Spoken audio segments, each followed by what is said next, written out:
In this episode, you are going to learn 25 essential hacks for making your podcast stand out.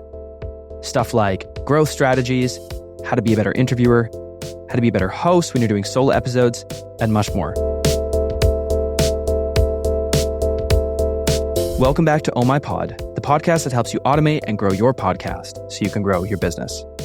My name is Justin J. Moore, your host. And the idea for this episode actually comes from a post that I made on LinkedIn, which in and of itself is an idea that I would say you should think about doing. If you make a post, if you write a great post on Facebook or LinkedIn or Instagram, think about whether or not that actually could be a good podcast episode as well, because that's how this happened right now. So here I am turning a LinkedIn post into an episode.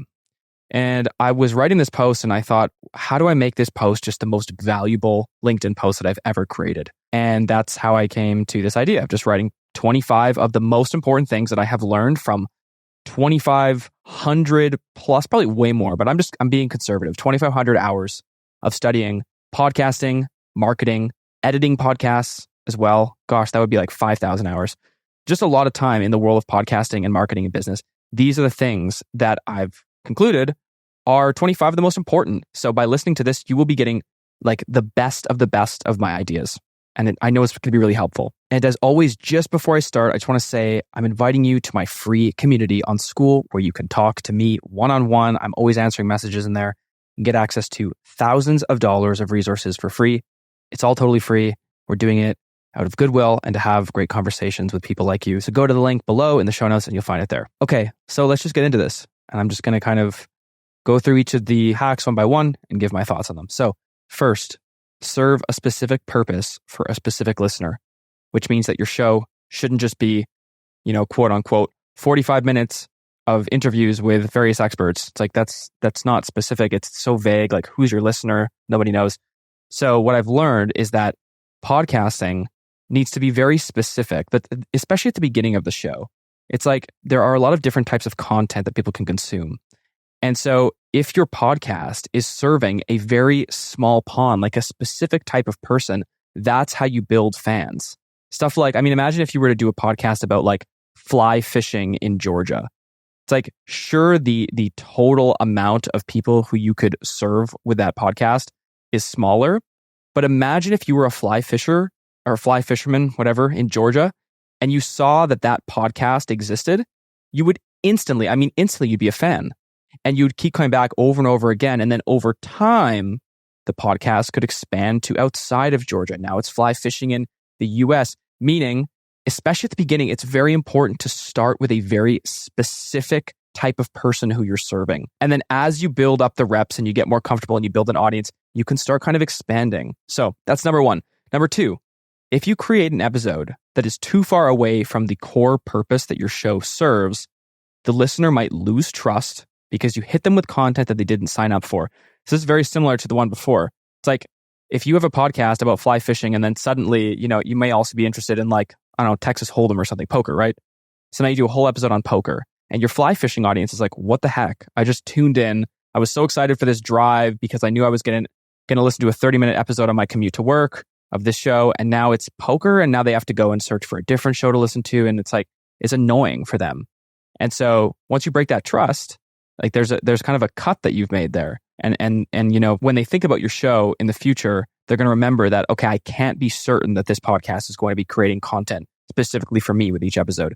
So we want to avoid that, especially again, at the start when people are just getting to know you.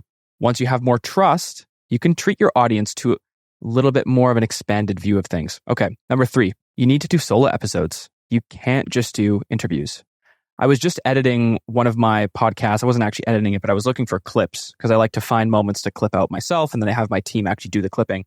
But I was looking through and on Riverside, it shows the full audio track of both me and the guest speaking. And my voice was highlighted in green and the guest was highlighted in pink. And what I noticed is that almost the entire audio file was pink. Like 90% of that audio file was pink, meaning the guest speaking. So I thought to myself, if I'm the one paying for this to be produced, I'm the one who's hosting it, who's putting in all the work, why would I have a show where 90% of the time somebody else is talking? So interviews make sense. Of course, I love doing interviews. I've actually been doing a lot of interviews lately. But solo episodes are a necessity. They're not optional. They are a necessity for 99% of shows. And so doing a solo episode means tackling a very specific problem that you know your listener is dealing with. And so usually, you'll get asked questions in your business day to day. People will ask you something and you'll give the same answer over and over again. And you're so used to answering these same questions. That's a podcast episode right there. Then when somebody asks you that in the future, you say, hey, I actually made a podcast episode on that. And you can link that in there. That's kind of a side thing. Anyways, number 4, solo episodes usually have higher retention rates than interviews. So this is why you should be doing solo episodes as well. Because when you do an interview, there is more rambling, there are more options or more opportunities for you to lose your audience. And we don't want to lose our audience. So solo episodes, the reason why they have a higher retention rate usually is because you can literally direct the content exactly where you want. I mean, you are the one deciding what to say next. You have the plan in front of you if you want. So solo episodes have higher retention rates. We must do solo episodes. Number 5, your podcast name should reflect what your show is actually about. So, I mean, this is just kind of a no-brainer. A friend of mine, you probably know him, founder of Podmatch, Alex Sanfilippo, said that the perfect podcast name is one that you do not need to explain. It's just one of those things where it's like, if somebody is deciding whether or not to listen to your show and they've landed on your podcast page on Spotify and Apple or something, even if the episodes seem like they line up with this person, and even if, the content looks good on the outside, if the name is off, it's just going to put like a doubt in their mind.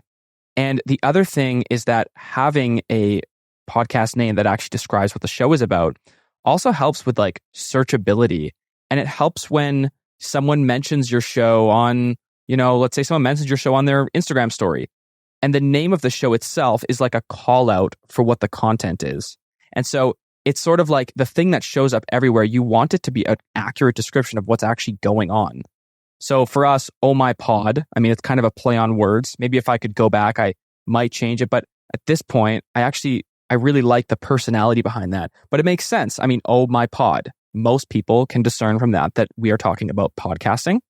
So anyways, that's number 5. So number 6, your episode titles are one of the most important show elements. So not just for SEO, but also for just getting people to actually hit play on the episodes, kind of like your podcast name. The titles, people are going to be scanning through a new podcast when they go to, Spotify. Let's say they'll land on your podcast page. They're going to look through the last 5 to 10 episodes.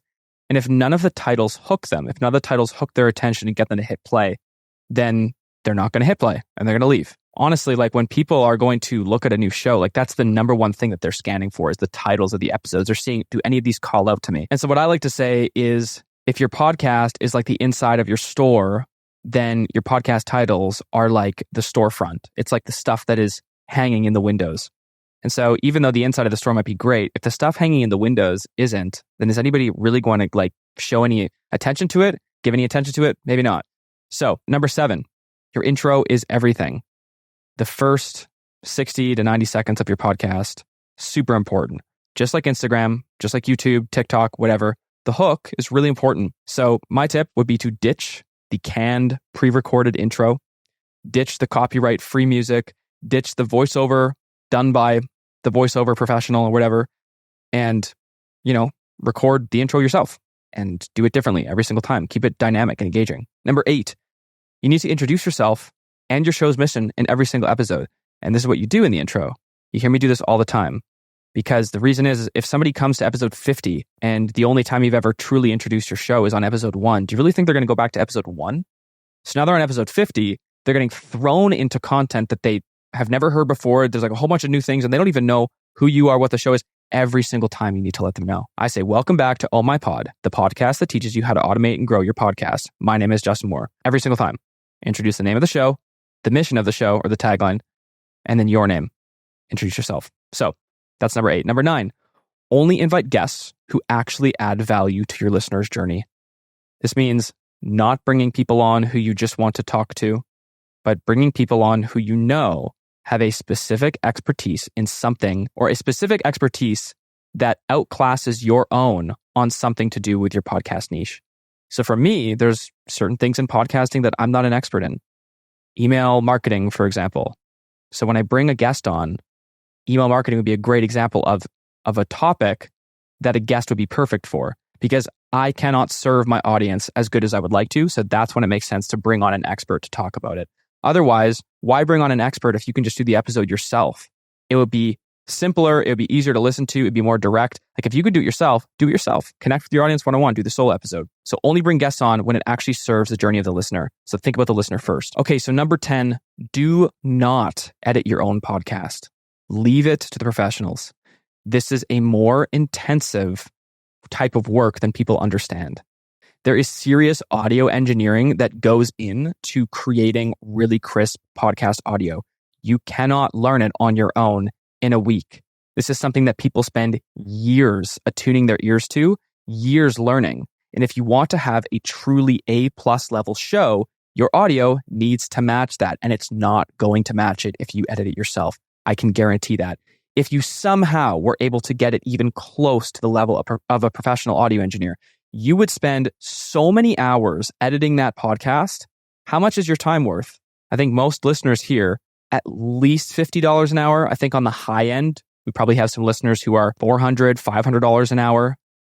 And if you are spending even 2 hours per episode editing, that's 8 hours per month. And let's just say your time is worth $100 an hour. You are spending $800 per month editing your podcast. You could probably get someone else to edit it for less or the same at a much higher quality. And you could then go and focus those 8 hours back onto actually producing amazing content for the podcast.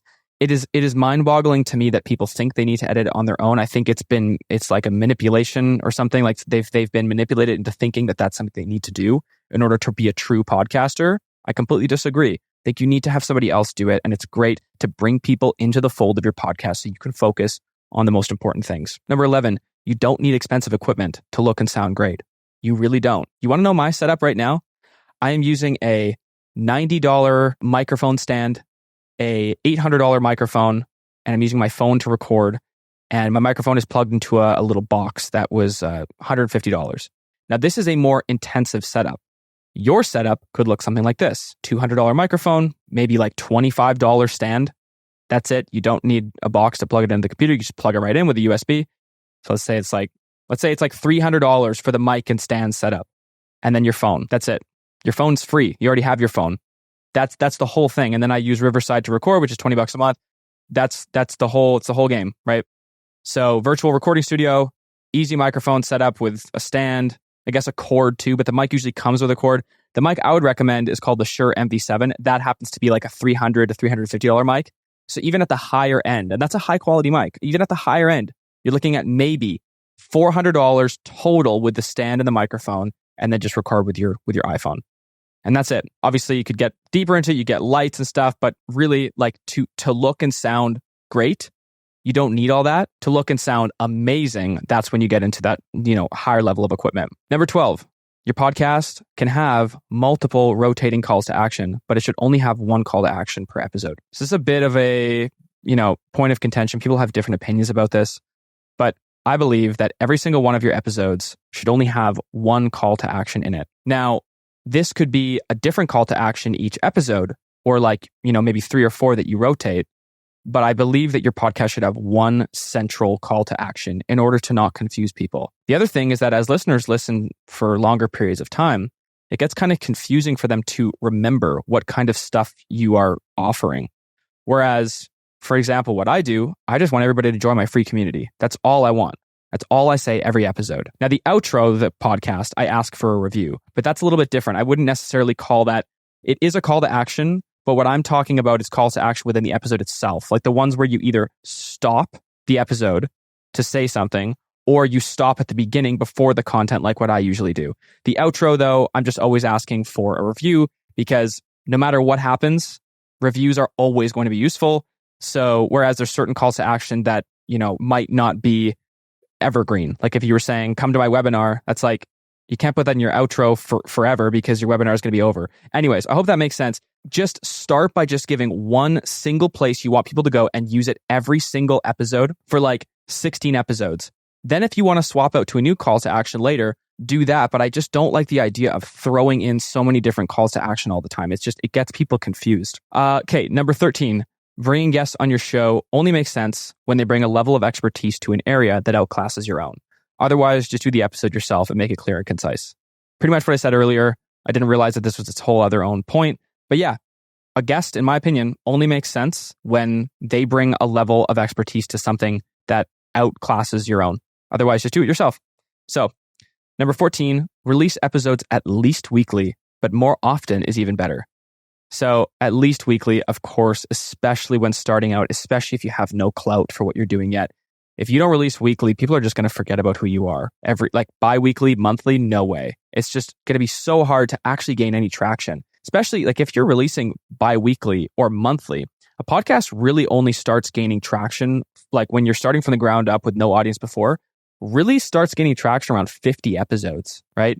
Or upwards of at least 30, 40, 50 to 100. Those are where it really starts gaining traction.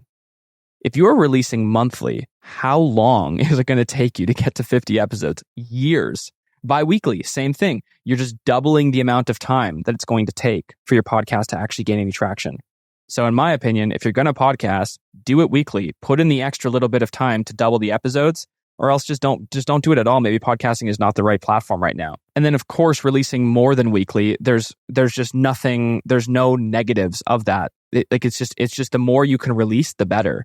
The easiest way to double your downloads is to double your release rate. Releasing twice a week rather than once a week is going to double your downloads, if not more.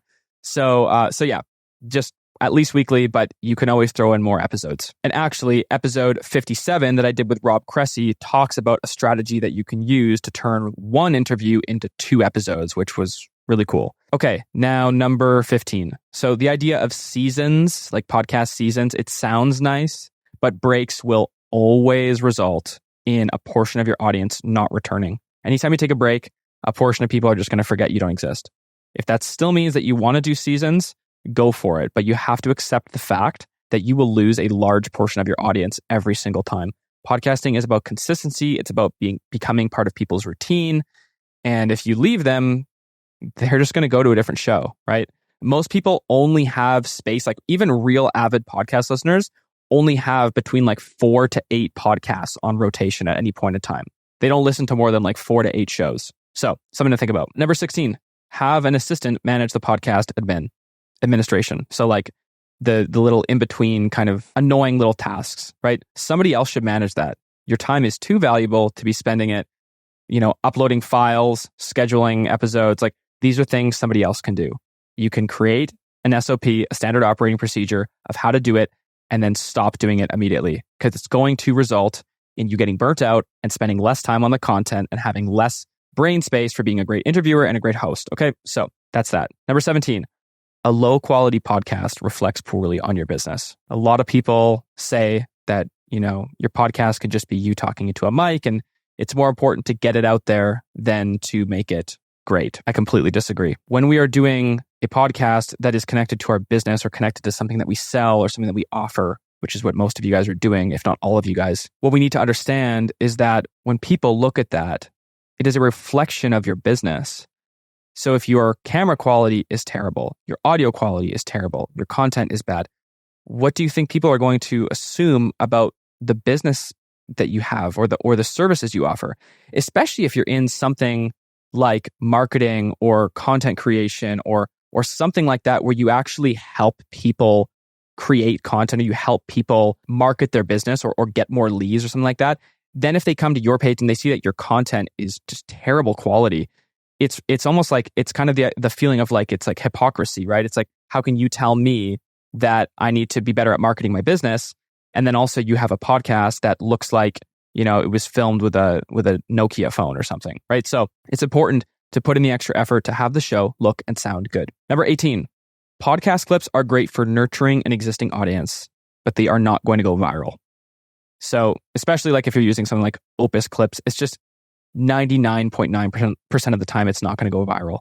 Everything on social media is about the hook. It's about the story and the hook, and it's got to be very intentionally crafted. And podcast clips are repurposed. They come from the episode that's already there. We don't get to craft them from the ground up. So it's very unlikely that they're going to go viral unless you're talking about a big show that had some crazy guest on that's saying some ridiculous story about how they like jumped off a 97-story building and landed in a puddle of, I don't even know, right? Like, unless there's an unbelievably crazy story, then, and it's from like a, somebody famous or something like that, then it's going to be really difficult for them to go viral. But I said 99.9% won't, so that, 0.1% will. But they are good for nurturing your audience. They're good for showing up in front of your audience, putting your face in front of your audience and serving your audience. Like, let's say, I have lots of people who follow me because they want to learn about podcasting. The clips that I post, those people are going to know, oh, there's Justin. He always tells me something interesting about podcasting and I always learn something. They'll watch the whole clip. The clip will nurture them, will remind them that I exist, will help me show up in front of them. But the clips won't necessarily bring new people into my space. They will, however, if I collaborate on Instagram or tag somebody who then shares the post on Facebook. In that case, you are getting more eyes on it, but it's not like the clip is just going to go out and start bringing in followers. It's very unlikely. Number 19, instead of reading your guests' bios, share how your guests' achievements and experience will benefit your listener. No more reading guest bios. John Doe was a corporate agency for 5 years till he left and became, it's like nobody, like your guests, the second they hear you reading something or even think you're reading something, boom, tuned out. They're gone. They don't want that. They want dynamic. They want stories. They want how you know them. How did you meet them? What do you think about what they've done? Like, you could say, I love this guest because, I met him here and he just captivated me with his story. And the reason why I brought him onto the show for you guys is because I know he's going to help you. I know he's going to help you guys learn about this and this and this because he's so good at it. So the idea is to bring your audience into the fold and treat them as human beings. You don't want to read. You don't just want to read at them. You want to bring them into the story. The whole thing with podcasting is like your listener is like the person on the journey in the story, right? And you are the guide of the story. So your listener's like the hero and you're the guide.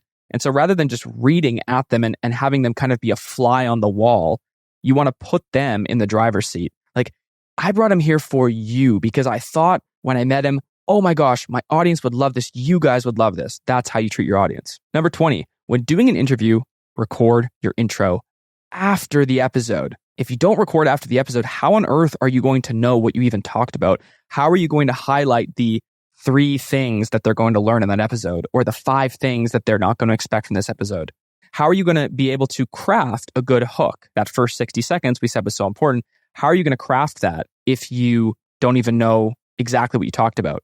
You can have an idea of how the episode is going to go because you've written your questions and you've listened to this person talk before, but there's always going to be curveballs. And sometimes the curveballs are the most exciting things to highlight at the start of the episode. Do your intros after. Number 21, put the show on YouTube. Pin your favorite episode on your YouTube channel as the highlighted video when people come. Make a banner for the channel on Canva. Create a thumbnail template that you use for every single time. It doesn't need to be perfect. You need to be showing up on YouTube though. There's just no reason not to. YouTube is the most accessible out of all of the podcasting platforms, even if people on YouTube don't necessarily always listen because they're watching. It's a very different behavior than playing something on Spotify.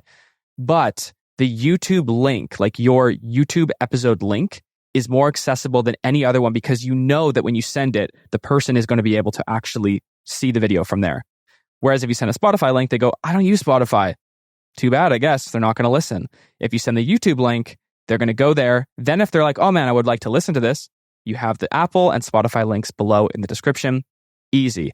YouTube needs to be there. And it also is a way for you to just show up in more places. Like, you're already doing the episode. You're already recording the video when you do your interview. It takes like an extra 10 minutes to get the thing on YouTube. And now suddenly you have an active weekly YouTube channel on top of that.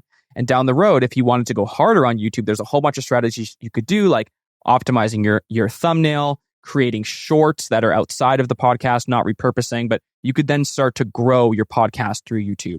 One of our clients, we thought that he was going to be an audio first podcast. We didn't even think about YouTube, but we just threw it up there anyways. His show has gotten 40,000 views on YouTube completely organically within the first 30 episodes.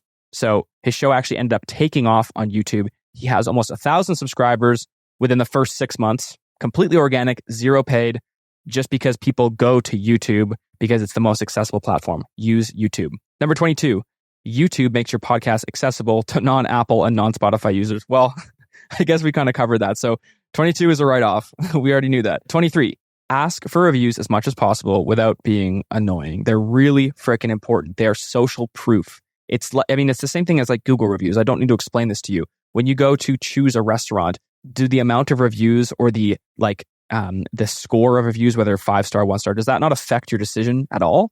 For most people, I think it's probably the number one determination factor, that's even a way you could say that, of whether or not they're going to eat there. Same thing with your podcast. When people come to your podcast, what makes the show look legit is a bunch of great reviews. So push for them, ask for them, ask your guests every single time you do an interview, send a follow-up email. Hey, I love that interview. Just one favor. Could you leave a review? If they don't leave a review, 72 hours later, hey, saw you didn't leave a review yet. It's really important. I'm sorry to bug you again, but I would love if you could leave a review. Boom.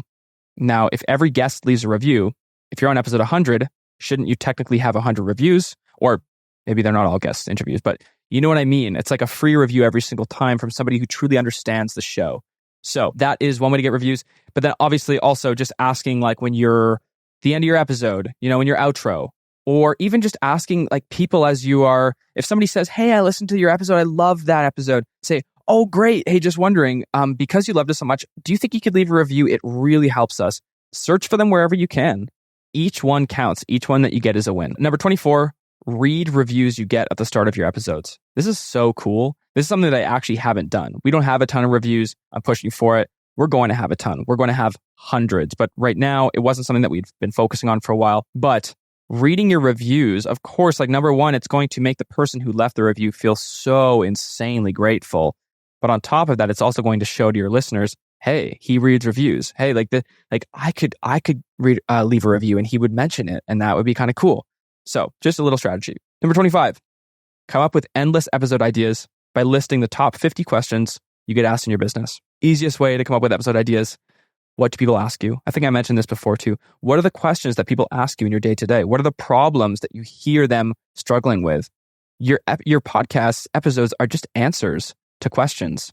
They are medicine or treatment for problems and pains that people are dealing with. That's all it is. People listen to podcasts for self-improvement, to learn something, to improve. That is the majority of podcast listeners. They listen because they want to improve. So our episodes need to serve as answers and serve as solutions to problems.